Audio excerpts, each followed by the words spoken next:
projects, and you will have some issues and a lot of pain about performance. Okay, we try to use only vanilla JavaScript. Okay. Yep.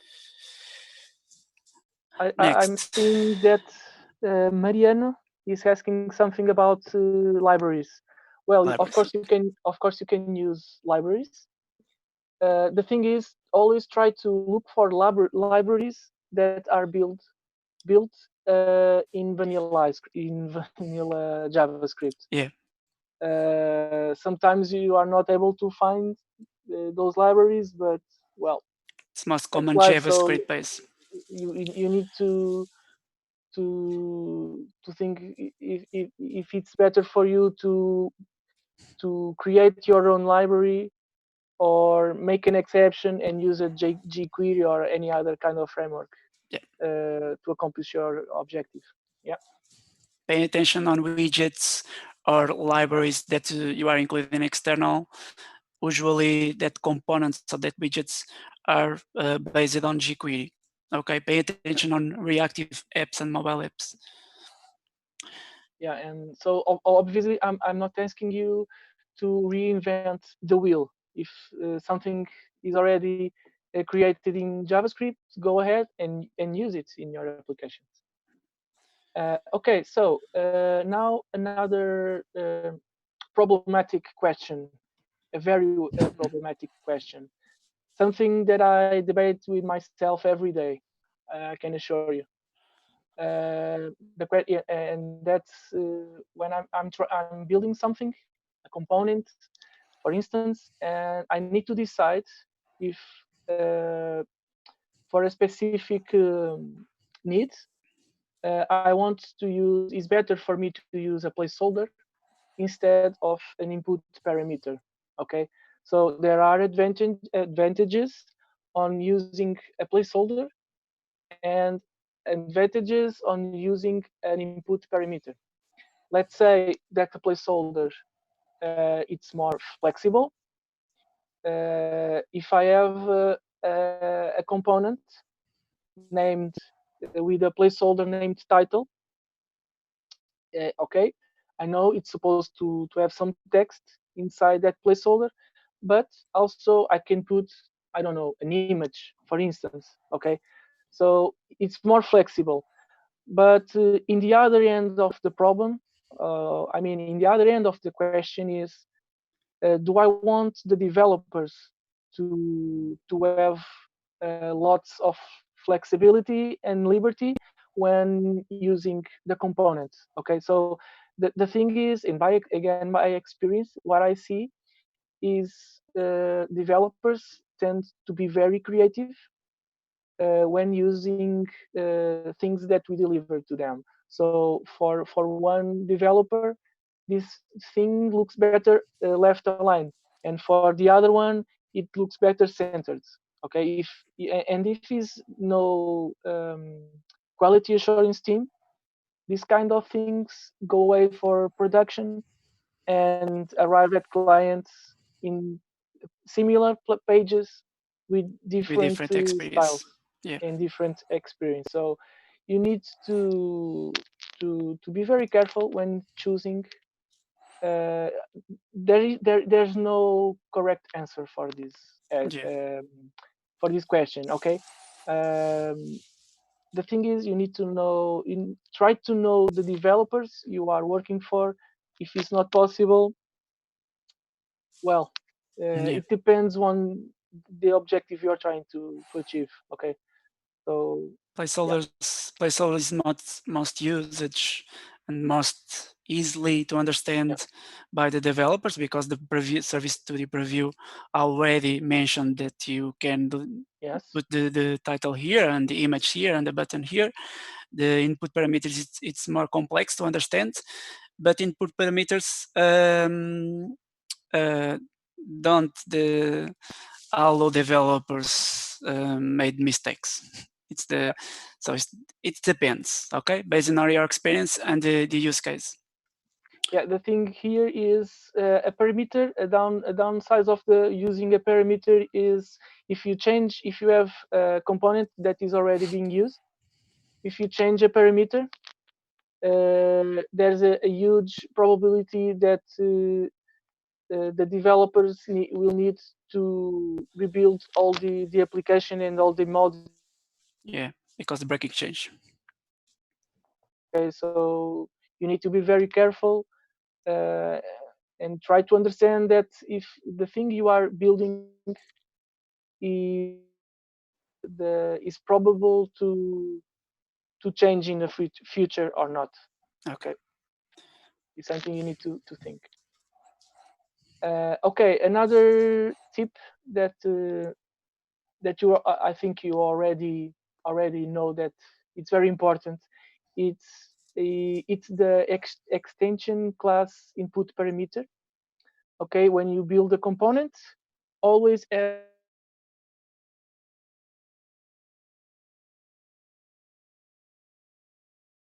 deliver a component, and a few weeks later you need to create an exception, a design exception for that component. The developers simply can apply a new class to that component, Mm-hmm. and there is no need to rebuild everything in the in there's no need to rebuild all the applications or modules that use the component.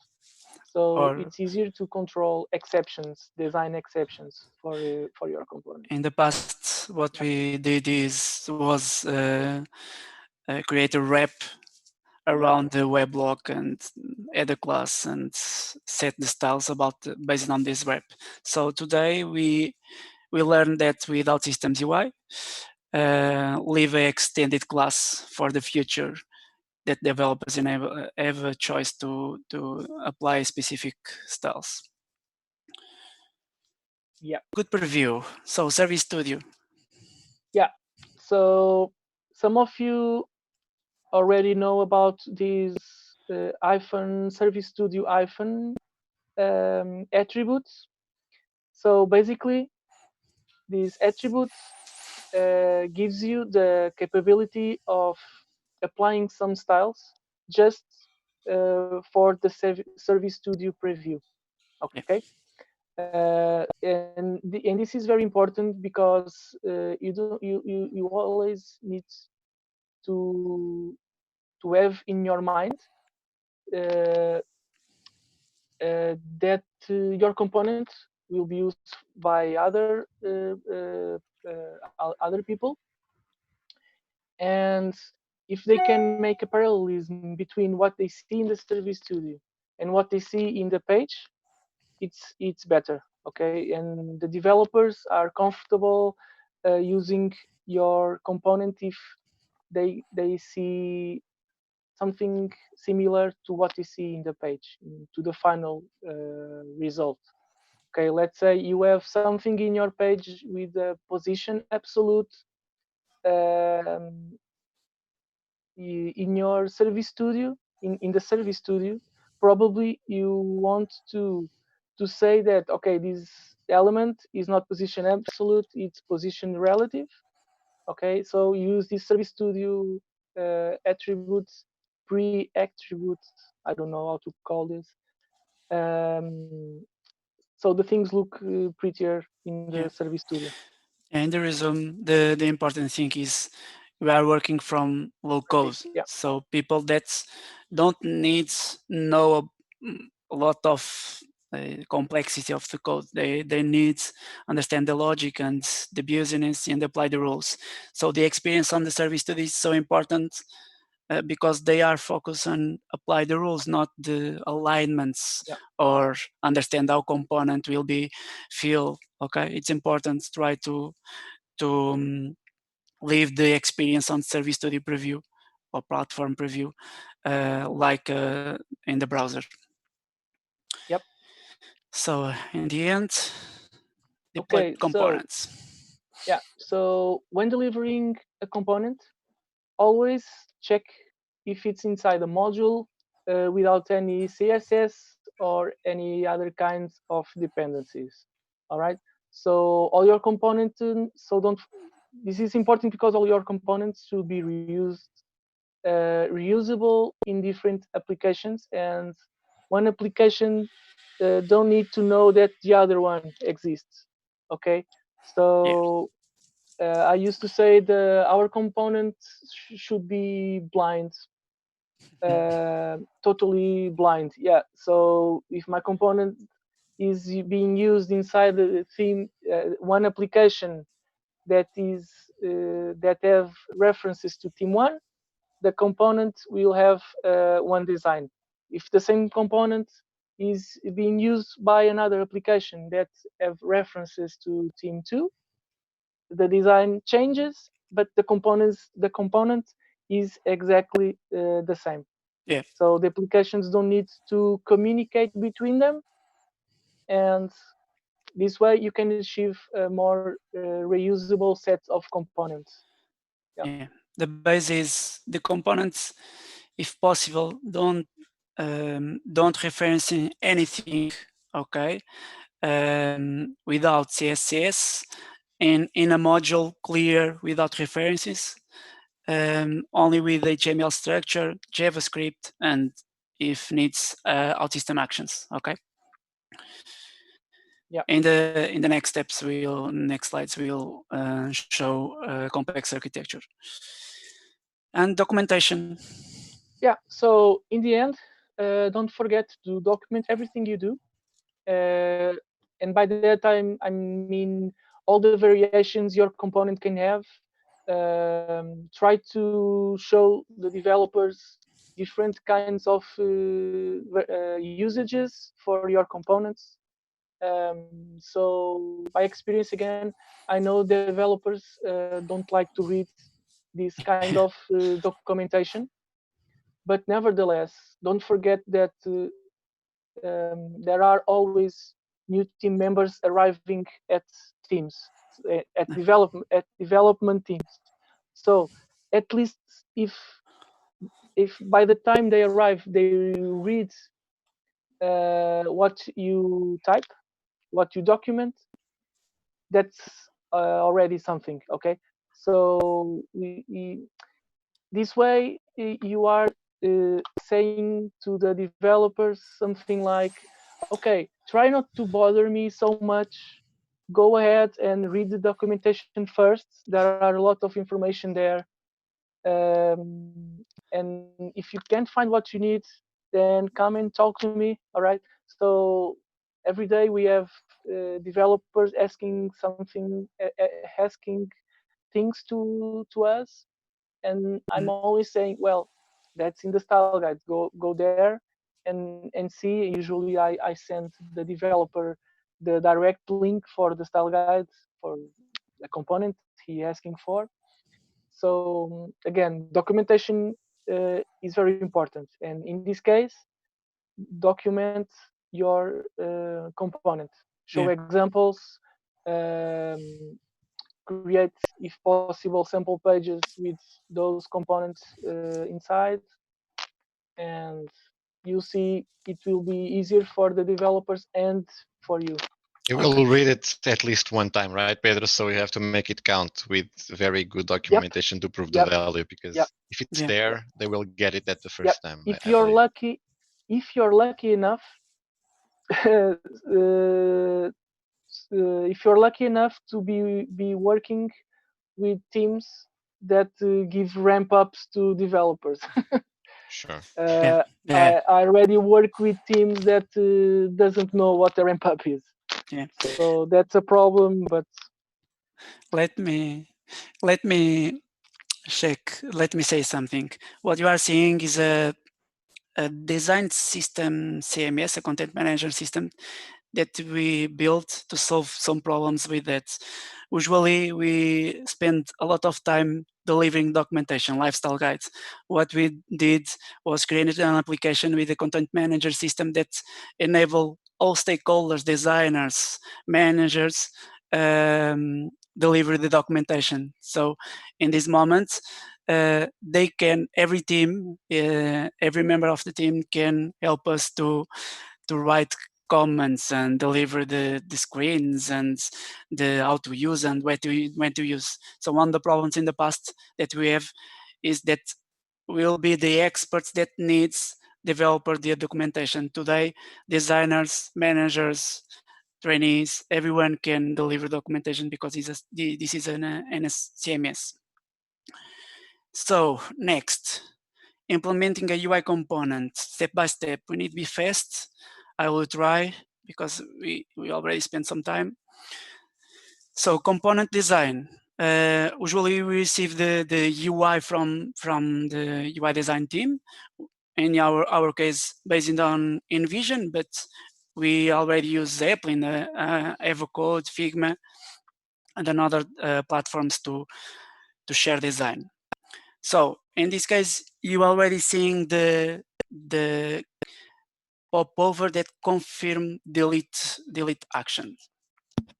What are the requirements? So these components needs to enable developer to block an action. So user need confirm the action that the developer want to do, and call back if user choose cancel the action, and developer needs to set the define message and description. Okay, it's a confirmation action. Okay, so in resume, what we have. One more time, BM CSS code conventions, pay attention on confirmation delete, the web block name as the name similar to the class name, confirmation delete, a trigger element, a placeholder to deliver the trigger, link, or button. Okay, in this case, we have the name trigger element, but usually you can see because this is a placeholder and we need to set a name. But in the class we have confirmation delete trigger. Okay, so and you can see the block element structure like confirmation delete popover. Inside the confirmation delete popover, we have a content, a title, and an actions. And Dinis, answer to the point that you mentioned a few minutes ago. What we did and what we do with the largest class is a block element model. So we don't extend the class names each container inside the container. So imagine now you have a confirmation delete popover, but inside the confirmation delete popover, we have a confirmation delete title. Okay, we don't apply the full rules from block element modifier. We reduce that because if you need more than one step inside another step and one container inside another container, this can be two components, not one. Okay, if for example, if you have confirmation delete title, inside the title we have confirmation delete title action, it means that action probably will be another component. Okay, don't extend to large class names. So component architecture, action rules and parameters. For input parameters, we have a message and a description. So in that component, we decide leave a parameter, no a placeholder, because from our perspective, message will be from the database, and we don't need a placeholder. So we have message and description from inputs, and then actions, cancel, confirm, and one render action. So cancel, it's the action that's when we click on cancel button, called the event cancel event. I don't know if you already know that type of events, but it's like a notifier in the past, in a traditional. But imagine when I click and confirm, I will call cancel confirm event, and developer choose what an action from the application will be called when confirm events are called from our side inside the web block. Okay, and we have on render to render JavaScript because we have some features with JavaScript that enable that component to work inside a table, inside another components, okay? But usually we don't need JavaScript. So, and resuming, we have CSS on the theme. Like you saw, confirm, delete trigger, confirm, delete popover. So I'm seeing that CSS and I know already what web block I will choose to find the HTML from HTML structure to this CSS, okay?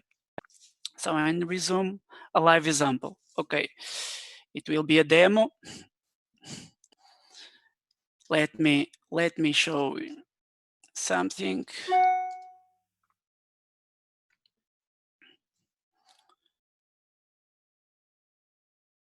Okay, a moment. So I click on the icon and we have, let me, cannot see that. We have a confirmation message on the bottom. But if you decide new rules from another team, no new UI rules, no UI styles from another team, you can apply that on your team from your application, not from the components. Let me fix that, okay. And we have the component that you already see. It's the same component with different teams working in different apps with different design.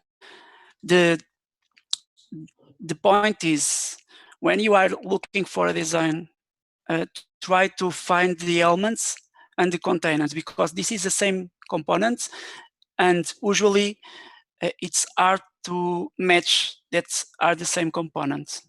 Okay, it's the same component with the same structure with the same web block with the different styles. So back to the presentation. Now I think I need, okay, next step. George, you are here. Yes. Can you help me share components between teams? Okay, like so okay. in this section, we're going to talk about where the components should be on your different applications in the team part, and what's the best practice or what we should do so everything goes well. Yeah. So imagine we start a new team for all internal applications, B2E applications. Yeah, it's just an application, B2E. So this is simple. You just have a team where you have probably an e-space for your team and a space for your components, for your patterns. So in this application, you'll have like 2 modules. It's the team and the components, and 6 components living inside the components. Yeah, okay. Now, imagine in the project, suddenly you need an application for B2C. What should you do? Let me check. Everyone knows what is B2C and B2E. B2C for customer, B2E for internal employee applications. Business to employee, business to custom, business to business. Normally these 3 ones. So what happens here? Now you have 2 applications, and probably, or maybe you're going to have components that are independent for B2C and B2E, and they don't need each other. Yeah, okay. And this is one sorry. yeah, no problem. This is one of the situations that you have, but probably in the middle of the project, it's going to happen something else that, okay, I'm using this component in a B2C or B2E that I also want to use in B2C. Yeah. And what should I do? Yeah, okay. But we share components between the teams. What we need to do? So what we need to do is go lower 1 level and create a base team. And in the base team, you're going to have the components that will be shared by the 2 applications. So the base team only actually have the team with the CSS for those components and those components. And then they will go for each team And inside of each team on B2C and B2E, they can have their own changes in CSS, like David showed previous in the example of the pop-up or the model, where you click one and it's shown the end of the page or nearby the delete. So what you should do, what you need to know here, if you change a common component, you're going to need to publish B2C and B2E because it might break something in those applications. If you're making changes in a component that it's only from B2E or B2C, you don't need to, you just need to publish that application and the other ones can stay.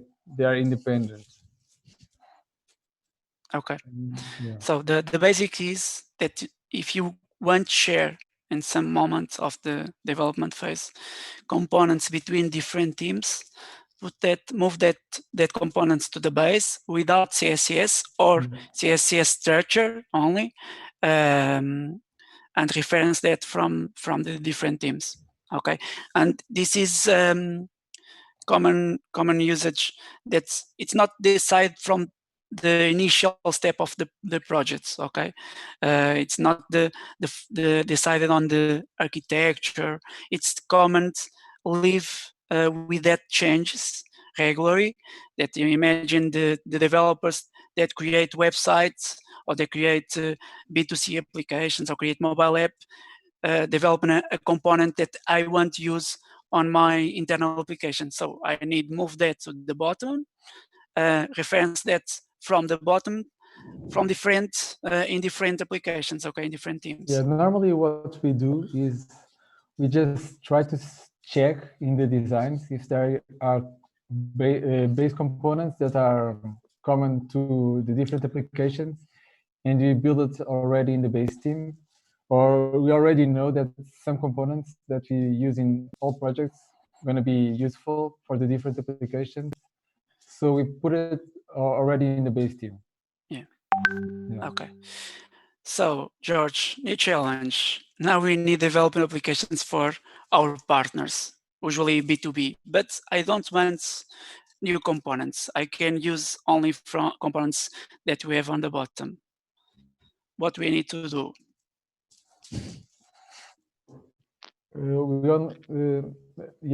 If we just need the components from the top, from the base team, we just need a new theme, and we don't need to drag the components to the new application. They will live on the base team, and they will be inherited by the B2B application, and they can be used.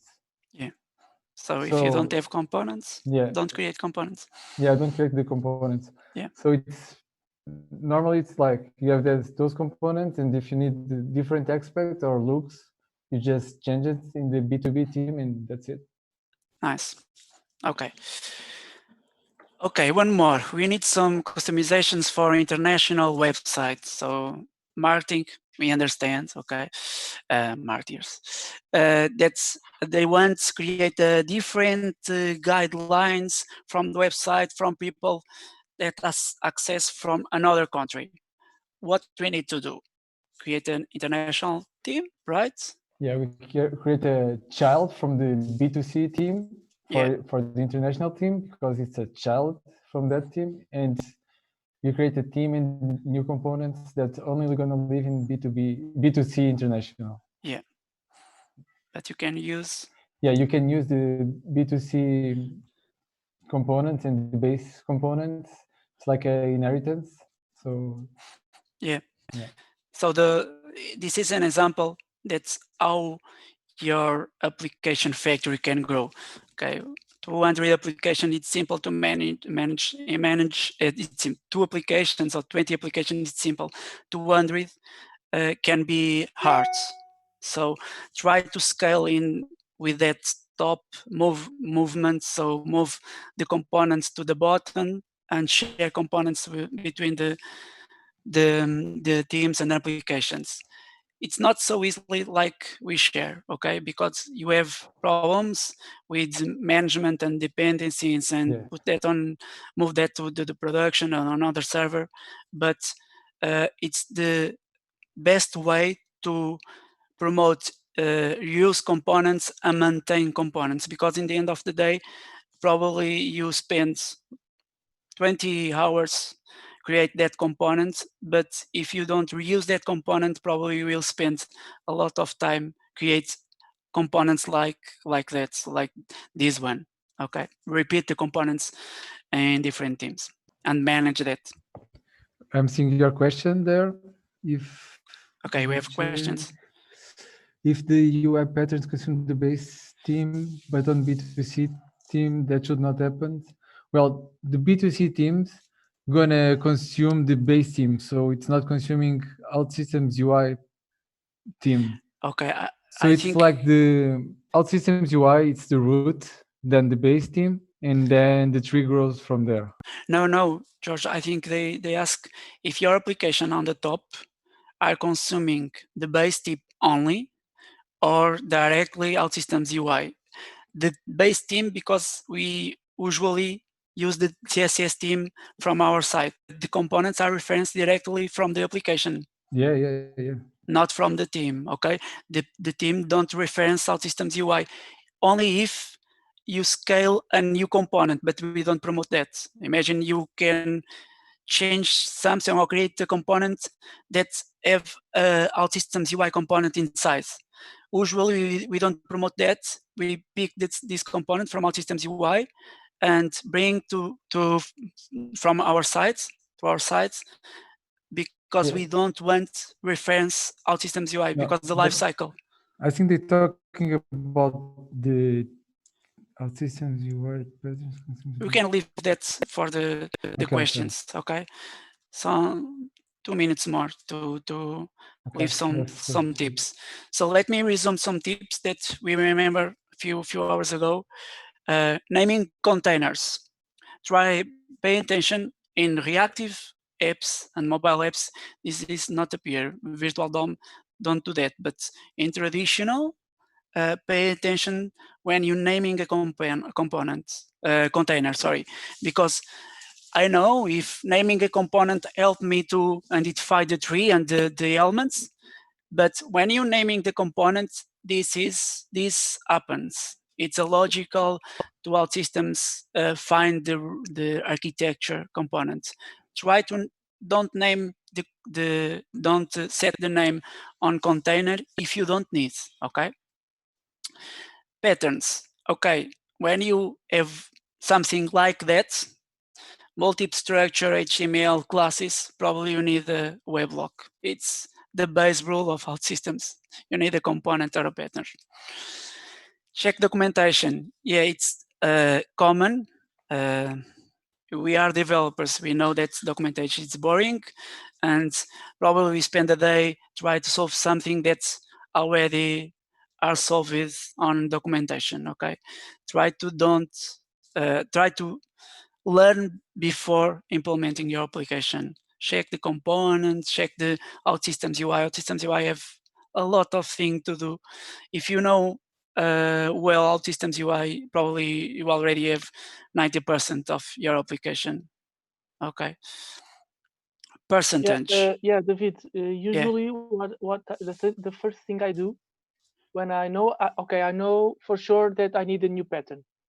Yeah. But the first thing I do is I go to OutSystems UI and try to find at least one pattern that gives me the base to my new pattern. Okay, and then with that in mind, I try to understand if can I use this pattern and use a class and change to what I need, or if I add a new placeholder to the ones that exist, it resolves my case. So yeah, document checking is very important because a lot of times you end up creating a new pattern very similar to a one that already exists. Yeah. And you don't need it. And imagine OutSystems UI components or another type of components already are tested by 1,100 apps. So use that what already are tested instead of create new components. Okay, so percentage. We suggest use 25, 50, or 100. If you are using another type of another number of percentage, probably you have a problem. Imagine you are using margin left 10%. I ensure that in your desktop 10% will be great. In your mobile, we will be small. Okay, pay attention. Percentage is not a good value to size to that set size on your components. You can use 25, 50, 50 or 100, but another type of percentage probably let your application with some constraints. Yeah, David, one very good workaround to not using percentages is, for instance, using the VW measure, especially in phone, also in tablet, but especially in phone. So VW will adapt everything from the font size to the spacing. Okay, it will adapt. It knows the screen width, and everything inside the screen is adapted to that very same screen width. So it's very useful. What I end up doing is I have one exception saying this component when on tablet and phone I want 10 VWs for the padding, and on desktop instead of using VWs I use percentages or pixels. Yeah, you can do that. Okay. Yes, and use I end up finding that this is very useful. Using VWs is very useful, or V8. So important. I don't know if I want to talk about that, but you can use that if you understand that what is the purpose. Okay. I don't know if it's important today. Style property. Okay. Pay attention on that. CSS online. Okay. You already know that. Don't use CSS inline, please, because you don't scale. Okay, percentage. I think I repeat that. It's not percentage, it's media queries. Okay, you can use that, but the reason why we don't use media queries is because the local development, it's for local developers. They don't need to understand that. So it's more easy use the way that OutSystems propose. Phone, landscape, portraits, okay? Media query is for experts. Media query is for who knows what it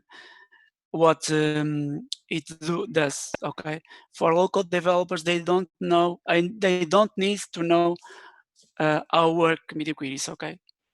All right, if I know, okay, I know, but if a local developer needs to make some changes, they can do it, okay? I can add something on this, David, which is also by using classes, we can have control on when and how those classes are generated.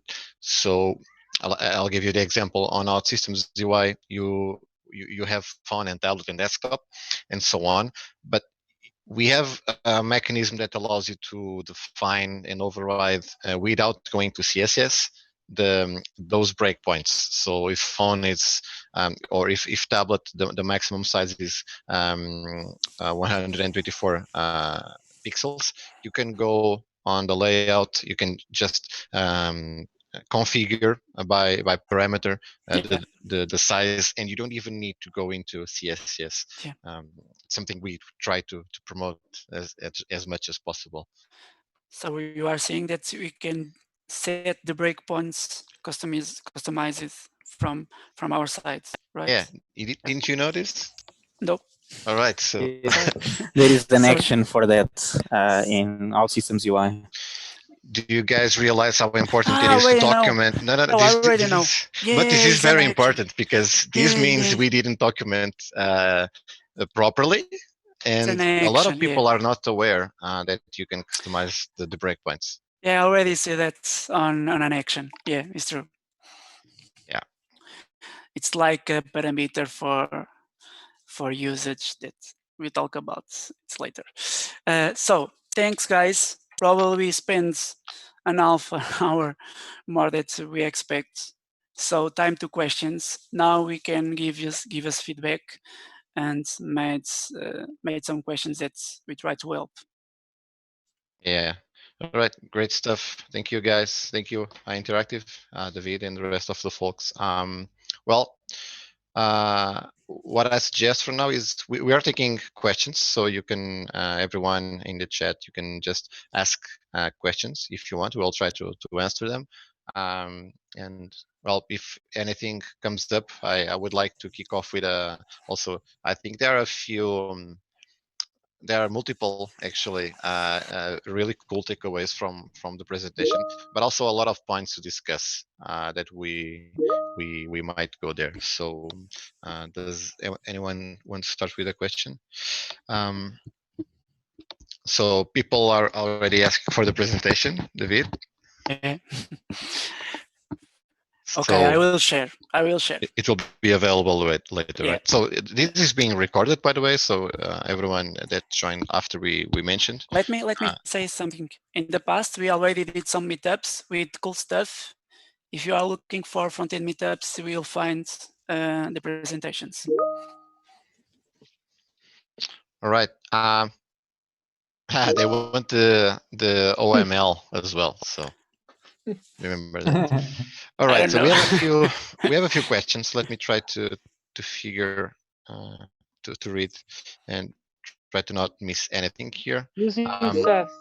Yeah, preprocessors. So what do you guys recommend regarding preprocessors? Do you use them? Do you avoid them? Yeah, we use a lot. We do all CSS based on SAS. Okay. The problem is that the browsers don't read the SAS for now, and the platform need to deliver the CSS from the vanilla CSS. So what we do is looking for the previous meetup. We already shared the assets. How do that? What we do is using another platform, another studio, service studio code to do SAS and convert to CSS and inject that directly on the browser. Okay, but you can do that if you want.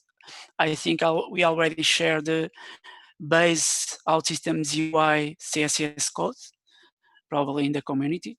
If you want, you can use. And you already using not in all projects, but based on TypeScript, JavaScript. Okay, convert that to the platform. But that's TypeScript have a problem because when you deliver the JavaScript, developers don't understand what we deliver on one block JavaScript. Okay, this is the problem. But CSS we are using.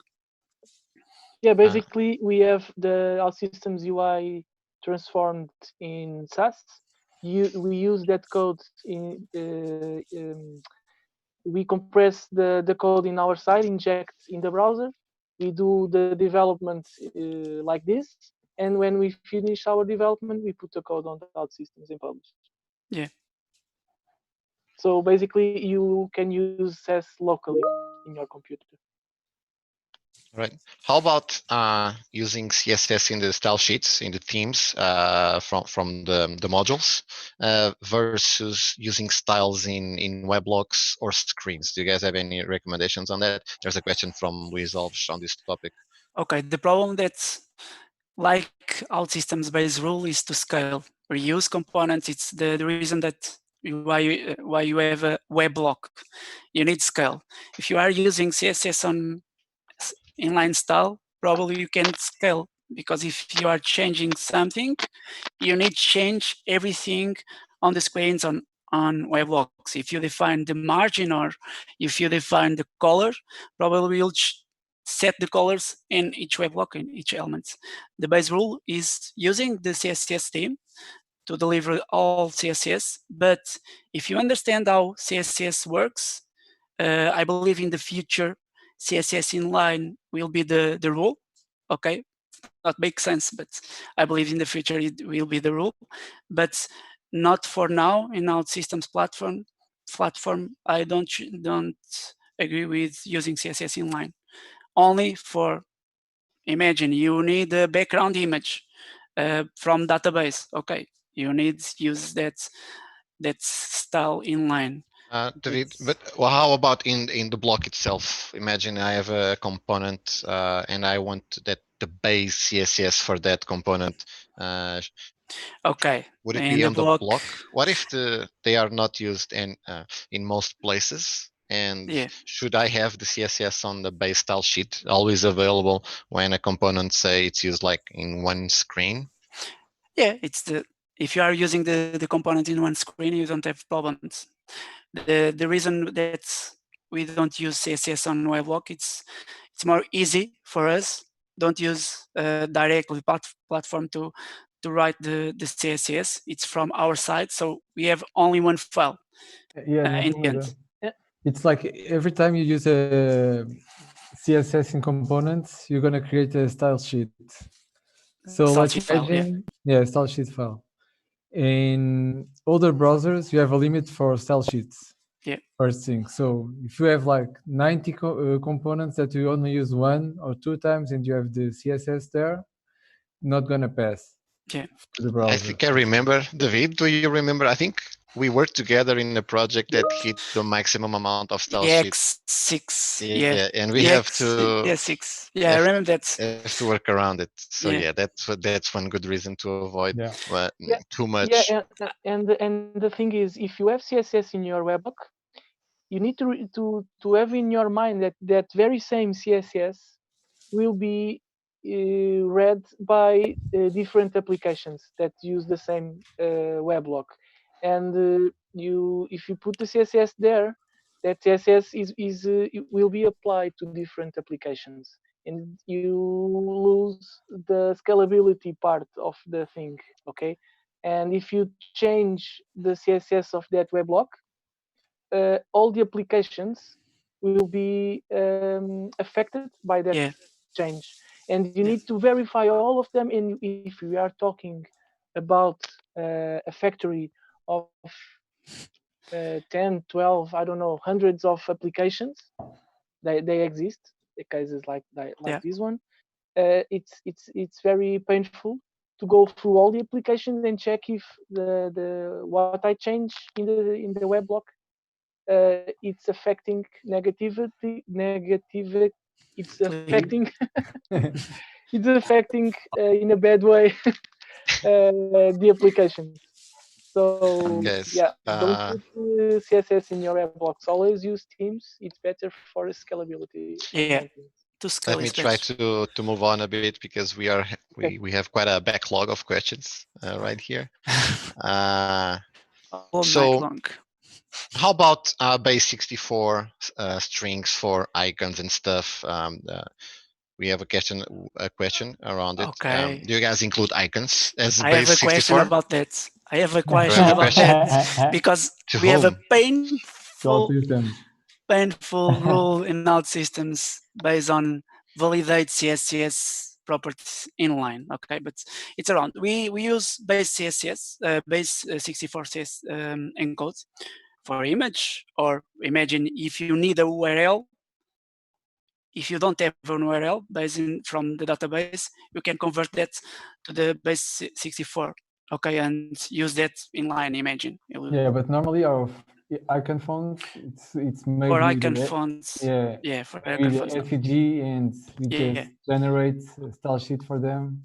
For icons, only fonts, web based on SVG, converted to the fonts. Icon and generate the font and then include it in OutSystems and create a component for that.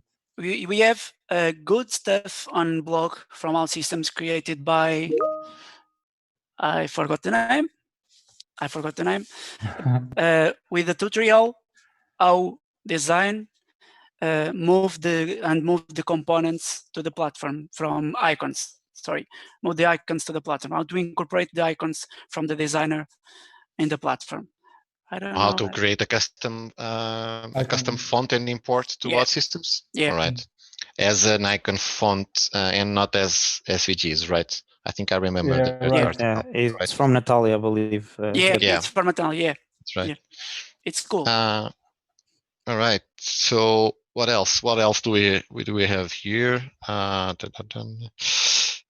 Yeah, just a side conversation going on here.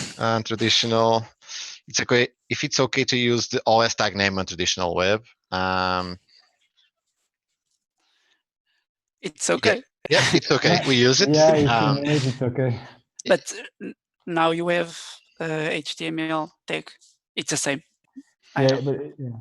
There is a for reactive. There is an advanced HTML widget that allows you to generate your specific types of elements. And yeah, this is some kind of not a hack, but it's a trick on traditional web. We use it in certain circumstances. Well, as anything else, try to avoid it as much as possible. But if you have to, yeah. It's not a regular documentation and not regular features, so pay attention. If you are using OutSystems decide don't use more, we lost the feature. Okay, so just to make everyone up to speed on the time, we are I believe arriving to the end of the schedule we had. We can I'll be here, so if anyone wants to stay and discuss a bit more, I have a few topics that I would like to discuss with you, and we have more half an hour, and by the end of that half an hour the meeting will end because another event will start on this Zoom. So unfortunately that will happen. But anyway, moving on, there are a few topics, hot topics that were mentioned here. I took a few that I would like to call, and one of the things that I believe it's really important, even before starting to implement and creating new components, it's how do you identify the components? And these will be two topics: how to identify components.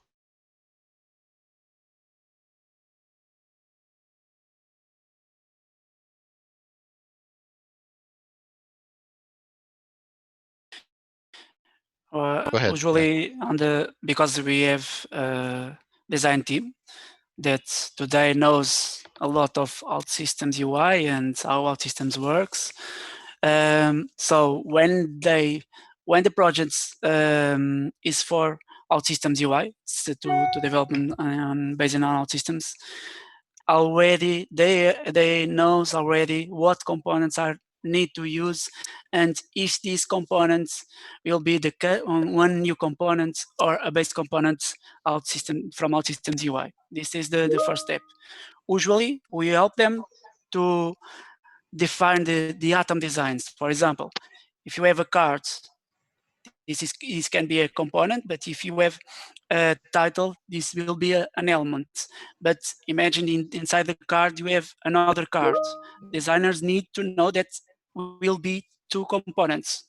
Okay, so based on our rules, everything what are in the screen, everything is a component controller on an element. Okay, so the basic rules is everything is atom design. Everything can be set inside. Imagine in the past we can do that, but today we can use a card inside the card, a web block inside the same web block. So today, when you design the experience, you need to think about that. If this experience, imagine if you have a component and like a card with shadows, but inside that card you are using another card, probably define the rule that card inside the card don't have shadows, but the first parent card have a shadow. So these rules, it's from our design team that we share and we follow. But on the base, everything what we develop are based on Atom design. I don't know if I answer your question, Dinis. Yeah, I But believe so. it's, And everything works with everything. I have a follow-up theme here, which was brought at the beginning of the meetup, which is how do we ease and promote the collaboration between the designer team and the development team? Which tools, which best practices can we recommend here? The basic rule is you need a style guide, okay? And from our experience, some of the design teams don't deliver the style guide. This is a problem because if they don't deliver the style guide, it means that they don't use Atom design. So the first step is, this is our style guides, and the style guides have everything from OutSystems and OutSystems UI, and you need to use that. In case that you have requirements that OutSystems components don't solve that experience, so design the new component, but define the basic rules. This is how we works with them. In terms of working together, we deliver the UI design on InVision to inspect, okay? And we have time to validate the design before our share with the clients, and they have time to work with us on some points that usually happens on the project, that probably some cases that we don't think about that. The cards don't have the right margin, on when I click here, we don't think about that, so now we need to solve. So we have time to help designers, and they have time to help our work when the sprints are running. Okay, this is how we try to bring solve the gap. Okay, but basic the gap are solving by a style guide, a good style guide. All right, so you bridge the gap between the designers and developers. You are using InVision right now, right, David? Yeah. Everyone here on the meetup, are there other tools you guys are using right now? Any thoughts on this topic? Yes, there was Adobe XD mentioned before, Yeah. and now from João Costa. How has been the experience on these? Does anyone have any thoughts on the experience on using any of these tools? We use with the clients. It's okay, and it's a good tool. Not How about like Figma? Yeah, Figma. It's not. Figma as well? Yeah, but ever some constraints now, but enable developers working, designers working together in file. Yeah, that was my point. Yeah, the way, at least the way we see it now internally, and our team is working with Figma now, is that it allows multiple roles to collaborate very, very fast, from product managers to developers, designers, so everyone on the same board. It really helps a lot, reducing feedback loops. So and it's really... we have clients that are using InVision DSM, InVision Design System Manager, that enables designers manage the components and share the components directly to the developer, CSS and another stuff. It's not working well like we want, but it work well for another teams from designers. Yeah, João is asking what's the main advantages of InVision versus Adobe XD. Any thoughts from you guys at High Interactive, or anyone else here in the audience that works with both tools? I don't know exactly, but InVision probably the best now, because you have InVision Studio, InVision Inspect, InVision Share, InVision Prototype. But I don't know if exactly depend of what you are using for. For front-end developers, it's quite the same output, right? Yeah, so yeah. That is what matters for, at least for front-end developers. So you could go through Figma or even InVision or Zeppelin or other kind of tools, or Adobe XD is all the same outcome until now, for what I know. Yeah. What are your main struggles when picking up on these designs and trying to build a style guide, trying to build a new component? what are the main tips you can give to people trying to figure out an InVision file and implementing that? Well, for me, yeah, okay. So for me, sometimes it's difficult when some designers give me the InVision file, and they forget to Yes, it's design the different states oh yeah, of the component. Okay. yeah, So every time I start doing something, I need to, if I'm working in the desk side by side, it's easier. I raise my hand, I start asking, okay, so the button focus state is what? The link over is what? Okay. So usually this happens a lot of times. The designers tend to forget to design the states, and that's where the style guide is very important, because if the style guide is showing all the states for the OutSystems UI components, if the designers go there and look for that when they start designing a new team in Vision, let's say, they follow that design, that style guide, and they tend to forget less. yeah. They need For instance, the widgets, the component state. they need apply That's one the of the right most rules. yeah. I want to say something. I agree with Pedro. It's very important to have all the states from each of the components. But another thing that is important, and I think it we can get a better solution if the designers understand the platform, understands OutSystems, how it works, how are the proposal. the elements, the elements that we have, and the settings that we can add to some of the components.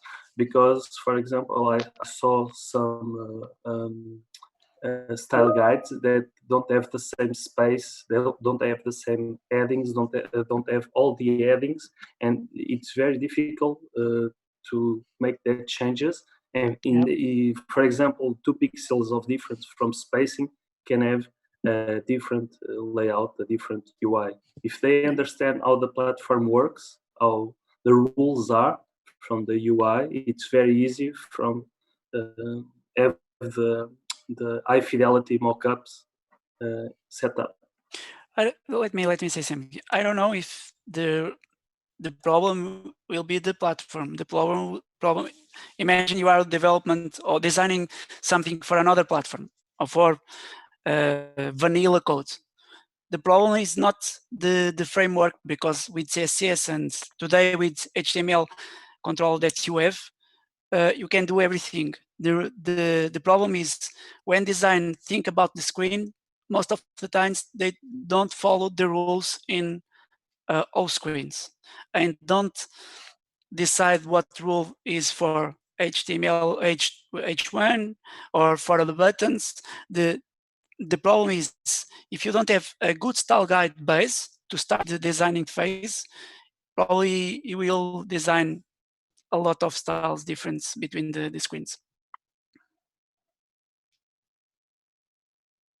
All right, there's a good conversation going on in the chat, so I'll bring this up, which is how the teams can be short of front-end expert skills to match at some project level needs.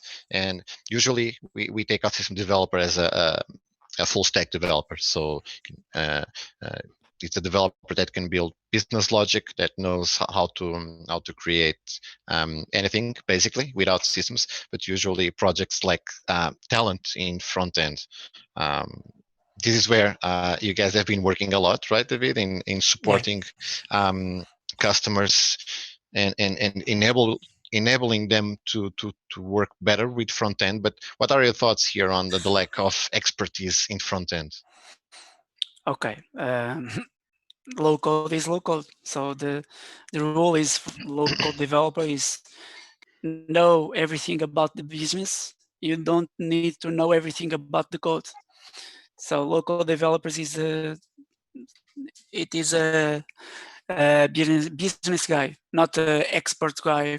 Okay, they need to know database and architecture from database, but they don't need to know expertise from the client side, CSS, HTML, because today it's complex. Today it's complex work with mobile, with virtual DOM. What we try to do is reduce the gap between designers and local developers. What we try to do is create the complex components and deliver that with base rules to the developers team. So with minimum of time, deliver the better experience. Usually, the clients expect that the entire team knows everything about CSS, JavaScript, mobile development, but this is not true. The local developers, it is a local developer, so they know a lot of logic and not a lot of business, but they don't need to know a lot of expertise from the front end. What we try to do is implement that pieces that OutSystems UI don't have and set the styles to the whole framework, okay? Scale the design. This is the basic rule. I don't know if I answered the question. Yeah, but actually it was not a question. It's like it was multiple questions. It's kind of a it's not a paradox, but it's a two motion system, which is. Let me say one thing. We develop not only front end. We work for OutSystems. We have 20 guys working to the front end for our clients to OutSystems. But we propose to our clients and partners that they need teams expert in front end, because the expertise, the small expertise, 2 or 3 or 4 guys, it depends, they are able to deliver a lot of code that's made to scale the local developers. So if you have 100 developers, we need 3, 4, 5 experts in front end to scale that 100 developers. All right. So to enable the whole developer ecosystem to create. It's like a designer. You need a designer to implement the app, but we need one designer for 10 developers. You need one front end for 10 developers, and the target is scale development with low code, not with expertise. Miguel?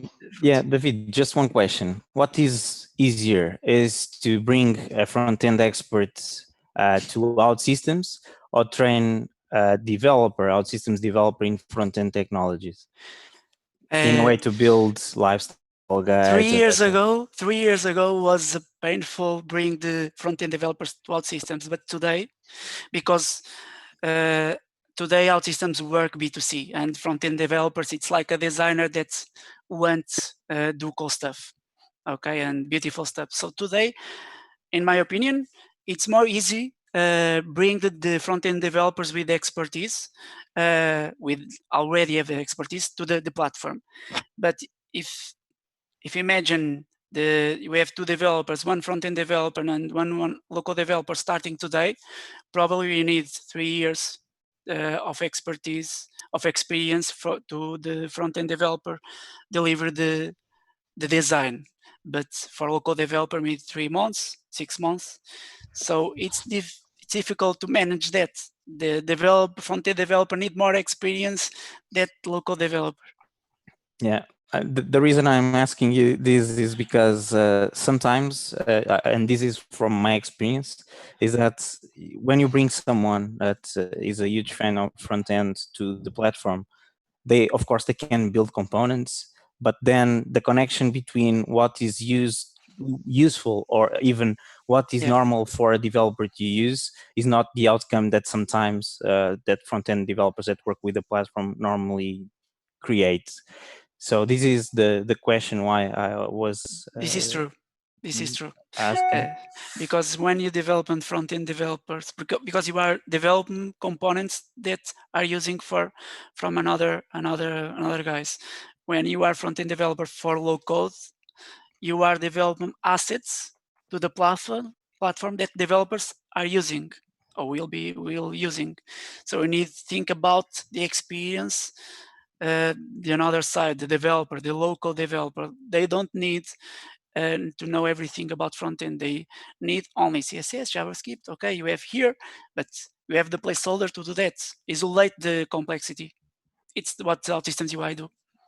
Okay, so if I don't mind, Dinis, I will put another question that is going back to an old question that is related to regarding designers and what they need to know regarding to the platform. Actually, it was Nuno Rodrigues that was talking about a bit of this. I don't believe that bringing designers to the platform or even to give them what we have will change their mindset. Most of the times what I do as an example is to bring front-end developers and UX UI designers and make them work together in a way that sometimes they know what is the main difficulties for a front-end developer or even a developer when they are creating a pattern. So imagine if, for example, I have a pop-up that moves around in the screen, it'll take X time to do. If they did just change a few things in the design, automatically will reduce the time to do that component. Yeah. And they all of these roles have a common objective, that is to deliver what is created. So if the designer creates something and then goes to the developer and developer has a lot of struggles to do that, what will ends up is actually we don't have the PO or something will say, okay, so let's do the easy way to make sure that we deliver something in the end of the sprint or whatever it is. So the thing is, in my opinion, is we can show the designers what we have, or we can do like a workshop with them to understand these kind of things, because we don't want to limit the creativity of a designer or something on building what they want. It's just with some slight differences they can have the outcome that they are expecting, instead of having something in production that doesn't reflect what they have designed. I don't know. That's the basic rules. Miguel, I agree Yeah. with you. I agree with you, Yeah. 100%. But if we show them the platform and what the platform do from the basics that the platform offers, they can think in other solutions and we can work together. But if they don't know what they are doing design for, it's more difficult to design for something that they don't know. I think it's this will happen. work. Yes, this will happen for sure. This will happen everywhere. Actually, not only OutSystems. So this is a problem that will be it will be across the board. If you are using a different technology, you might end up having a few other approaches of building something. You might end up having technical limitations depending really on what you are using. So the collaboration is key between the designers, front ends. Some people, there is a common role nowadays. People call it the UI engineer.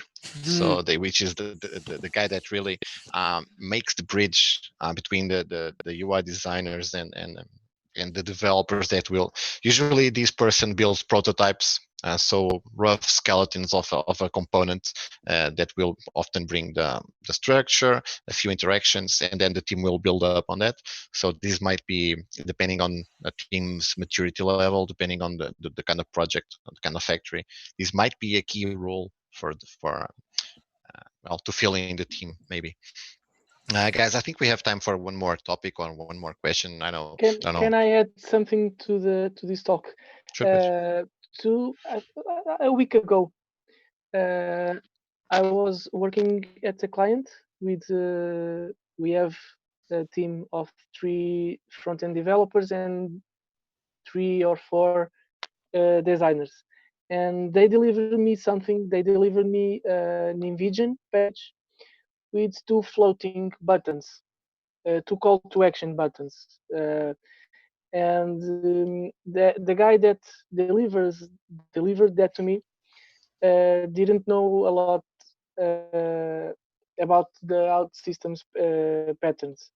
And the thing is, I go there, talk to him, and said, okay, So OutSystems have the floating action pattern that resolves your problem. Okay, you have a button, you click the button, and there are the two buttons that you need reveal themselves floating in your page. So he stays for a second looking at the pattern, and he said, "Okay, for me it's good. You can go ahead and you can use that pattern." So what I'm saying here is, if the designer already knew about this pattern, the first time he delivers the Envision file, that Envision file already comes Like with that mapping. pattern Yeah, with the implemented. base style guide. With the base style Yeah. guide. Yeah, It's but just one example that happens to me like 3-4 days ago. let me try to understand the question behind that. That is, what you like to have is something that when you are looking for something will be an easier way of having the component. Like, for example, I don't know which components I have in OutSystems UI, and I open the IDE, the Service Studio, right? So which component should I use looking into this mockup, for example, right? Is Yeah. that the question behind that, or? For me, Yeah. It's more for you because you just put your example on So top of it. should we be enabling designers to know more about what do we have at OutSystems? Yeah. Yeah. for Yeah. sure. Yeah, Do you use the no UI doubt on kit, that. for Yeah. instance? Yeah, It you are happens a using lot. the UI kit. There is Yeah. an OutSystems UI kit for both Sketch and now Figma, just released, I believe, last week, Yeah. which is very useful, especially for Figma, which is we are now using internally. So that's where we are also excited about it because we can share more easily. But at the end, and maybe to wrap up the topic, the question here, regardless of really the tools or the roles, it's communication between the teams. Because if you are working with a designer, if it's a front-end developer, UI engineer, or something else, really the key is to make people be in the same page. So you need to know your assets, you need to know your resources. How can you improve this collaboration together? We can help with a lot of materials and resources and features, whatnot. But really, regardless of technology, and this kind of collaboration and really looking forward to improve it's what will take you to the next level. Okay, guys, it's time for us to end the meetup, and I want to thank everyone for attending. It was really cool. A lot of people showing up, a lot of questions and topics to discuss. I also would like to thank very much to Tiago and to the whole interactive team, David, Pedro, Nuno, and Jorge. I believe I mentioned everyone. And André Rodrigues. André, sorry, André. It's a shame, and I worked with Andre a couple of years ago, really. So it's okay. Then, so the session is being recorded. Will be shared later as well. And well, I hope to see everyone in the next meetup. And well, stay safe. Yeah. See you, everyone. Bye, everyone. Bye. Bye, people. Bye. So much. Bye-bye. Thank you. Bye. Bye.